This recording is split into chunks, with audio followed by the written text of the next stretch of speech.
Bismillahirrahmanirrahim. Welcome to the Cantor Publishers video lessons. Before starting the lesson, dear students, you must have with you class 8 English textbook. We are going to start our lesson from unit 3, the daffodils. SLOs of this lesson are: give main idea of the poem, identify line and stanza, read poem and give orally or in writing, main idea, theme and its development, summary, personal response with justification, paraphrase, analyze how the poet uses language to appeal to the senses through use of figurative language, including similes, recognize literary techniques such as personification, describe the object being personified, deduce meaning of difficult words from context. In this lesson, we are going to read this poem, The Daffodils.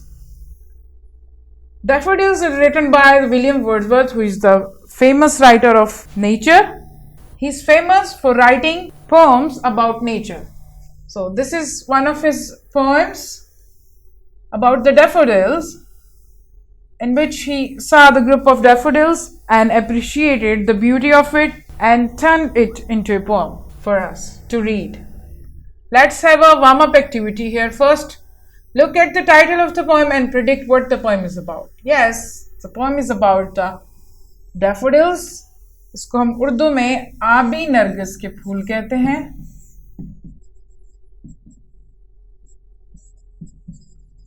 ये दो colour के होते हैं, yellow and white.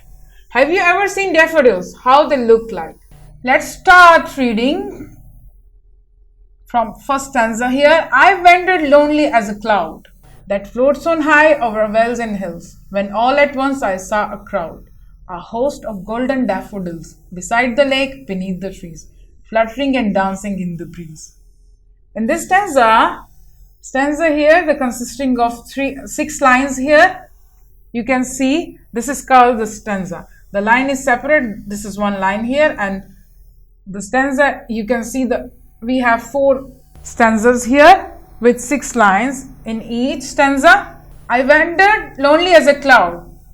In this stanza, poet says that he was wandered walking. Wandered means walking lonely as a cloud. अब यहाँ पर इसने simile की example the. He has given the example of simile, the figurative language in which we compare both different things together due to their similarity. थोड़ी सी similarity को हम इसमें दो objects की compare करते हैं. जैसे कि पोइट ने खुद को कंपेयर किया है क्लाउड के साथ, और हमेशा हम जब सिमिली का यूज करते हैं तो एज या लाइक का यूज करते हैं. जैसे as light as feather, as brave as lion, beautiful like a rose. तो ये क्या है? सिमिली की एग्जांपल है, फिगरेटिव लैंग्वेज है जो आपकी राइटिंग्स को, आपके नॉवेल्स को, आपके पोएम्स को एट्रैक्टिव और ब्यूटीफुल बनाती है. The floats on high over vales and hills. Vales वादियों और पहाड़ियों के ऊपर, जैसे कि एक लोनली क्लाउड फिरता है, उसकी तरह पोइट कह रहा है कि मैं भी फिर रहा था. When all at once I saw a crowd, then he saw a crowd, a group of lots of daffodils, a host. It's like a bed of daffodils. So many daffodils were there, golden daffodils, beside the lake, beneath the trees. Lake के साथ और trees के नीचे, fluttering and dancing in the breeze. Fluttering means moving lightly and dancing in the breeze. Breeze कहते हैं सुबह की ठंडी हवा को, the cold air of the morning. So he saw the group of daffodils, golden daffodils, which were fluttering, moving and dancing in the breeze. Fluttering and dancing in the breeze. Here the poet has given the example of personification. ये दूसरी आपकी figurative language है, figure of speech है, जिसमें हम human characteristic देते हैं objects को, नॉन लिविंग थिंग्स को. We have discuss this in your previous lesson 2, the use of personification, in which we give human characteristic to objects और non living things to create interest in any writing. In real life, in reality, the flowers cannot dance, but here we can make them dance by the use of personification. The second stanza here continues as the stars that shine and twinkle on the Milky Way. the stretched in never-ending line along the margin of a bay. 10,000 saw I at a glance, tossing their head in sprightly dance.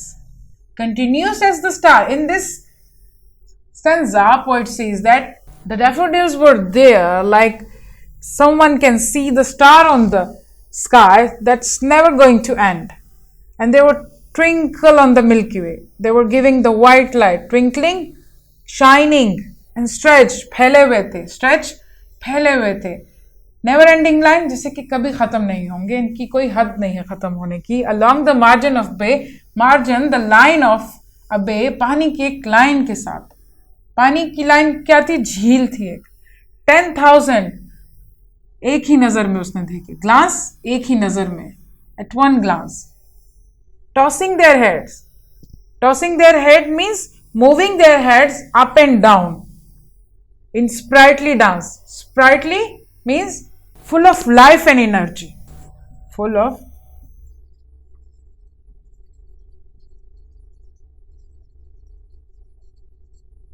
energy.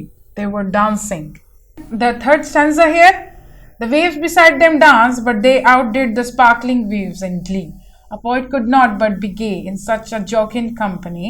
I gazed and gazed, but little thought what well the show to me had brought. The wave beside them danced.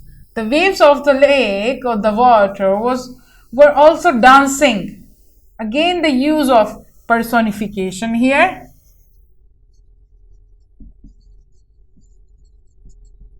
The waves were dancing. How can waves are dancing? But this is the use of personification. Outdid the sparkling waves in glee. The waves were sparkling with great delight. Glee means great delight. A poet could not be gay. And this wave made the poet gay, happy, in such a jocund company. Jocund means cheerful company. He was very happy with the jocund company, the cheerful company of the daffodils. I gazed and gazed, but little thought. Gazed and gazed, वो देखता ही रहा daffodils को, उसकी beauty को, और सोचा कि कितनी कीमती चीज़ है ये, जैसे कि मेरे लिए कोई खजाना ले आया हो, कोई बहुत कीमती चीज़ ले आया हो, इतनी खूबसूरती है इन daffodils की. The fourth stanza here. For oft when on my couch I lie, in vacant or in pensive mood, the flash upon that inward eye, which is the bliss of solitude, and then my heart with pleasure fills, and dance with the daffodils. Here in the last stanza, William Wordsworth says that for often is used for often here. इसका मतलब है अक्सर. He says that when I lie on my couch in pensive mood when I think deeply. When he gets alone and think deeply, the memory of the daffodils comes before his eyes, which is the bliss of solitude. Solitude means being alone.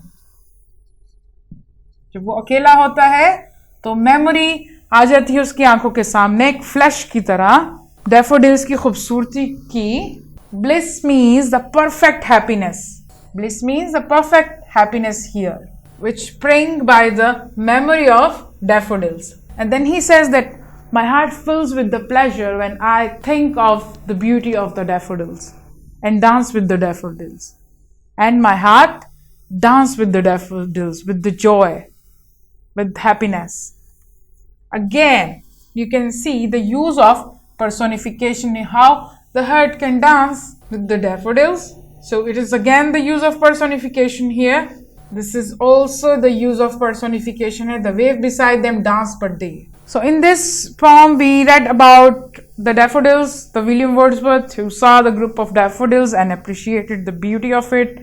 He really enjoyed the company of beautiful daffodils and write about it in this poem here for us to read. And when he gets alone, he think of those daffodils and his heart fills with pleasure. Let's read about the poet here. William Wordsworth was born on 7th April 1770 at Cockermouth in Cumbria. He was a major English poet in 1799, Wordsworth settled at Dove Cottage in Grasmere in the Lake District. Wordsworth's most famous poem, The Daffodils, was written at Dove Cottage.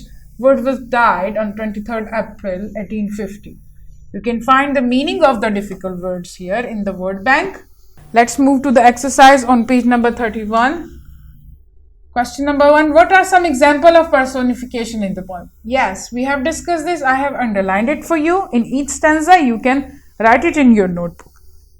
What are some examples of simile? Yes, simile, when we compare two different objects, but for their similarities, we compare them both. For example, a girl is beautiful and Rose is also beautiful, but both are different objects, different things.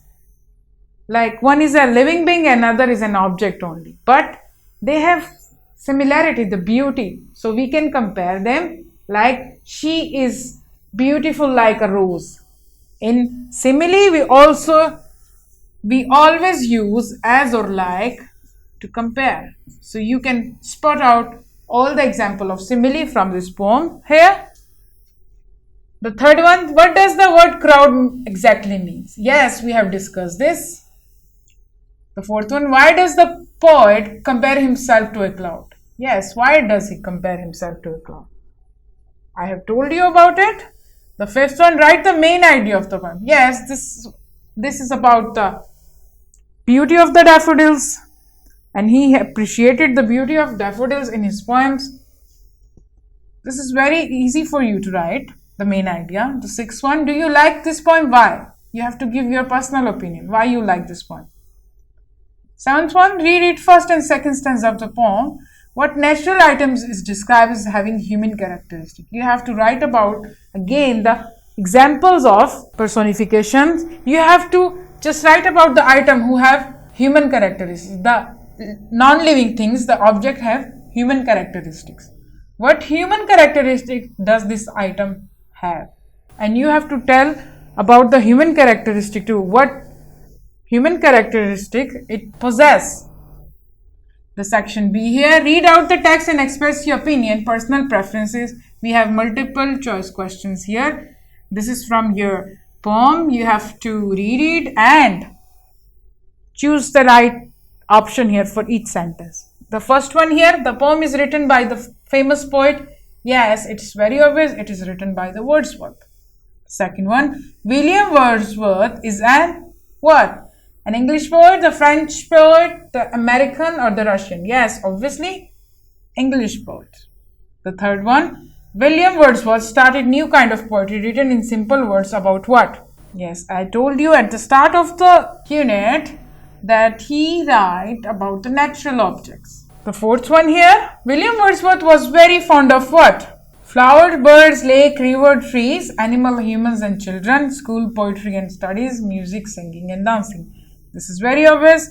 The first option here, flower, birds, lakes, rivers and trees. He was all interested in natural objects. The fifth one here, in first stanza, what was the poet doing? Traveling aimlessly, writing a poem, looking at the clouds, looking at the stars. Yes, he was wandering, aise phir raha tha, was so traveling aimlessly. Here the right option. I want you to choose the correct option for these remaining sentences too by yourself. This is your homework from Summer Pack. What you have to do, you have to read this stanzas here, two stanzas we have, and answer these questions. The first one here and the fourth question here. You have to answer all the 5 questions. You just give it a read and you can find the answer of these questions from the 2 above stanzas. I hope you will do your homework and enjoyed this lesson. Thank you.